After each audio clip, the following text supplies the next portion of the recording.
One of the lasting images of election night this year was George Osborne in the ITV studios. As the exit poll was announced, his face first turned to shock and then to undisguised pleasure as he pronounced Theresa May a dead woman walking. The longer the night went on, the more jubilant he became.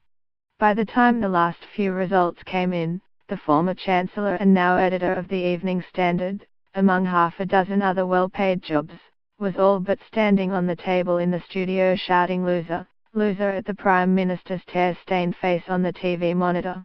The smile has barely left his face since. George is a man hell-bent on squeezing every bit of enjoyment out of his revenge. Scarcely a day goes by in the pages of his newspaper without him putting the boot into the woman who sacked him. To be fair, Theresa has done her best to accommodate the demands of his unusual form of psychotherapy by being spectacularly useless and accident-prone, but George is just as happy with the sitting target as he is with the moving one. Every moment of the government's death throes has been documented with glee. For his appearance at the press gallery lunch, though, George was determined to keep his killer instincts in check. This was his chance to present his nice side. Funny George, gentle George. Thoughtful George, serious George. If he had been at all critical of the Conservative Party in recent months, it was more in sorrow than anger. Or even sheer delight. While in office he had done his best to modernize the party. To make it pro-business, pro-development, pro-market. Now the Conservatives were rolling back the years and reinventing themselves as the nasty party. As with many baby-faced assassins, George was quick to overlook his own faults. Think of all the charity work he had done, he insisted.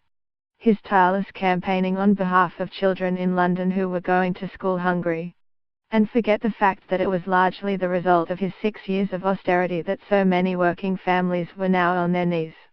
If there was a problem with austerity, it was only that Theresa May hadn't done enough to promote its benefits. The further George got into his speech, the more heroic he realized he had been.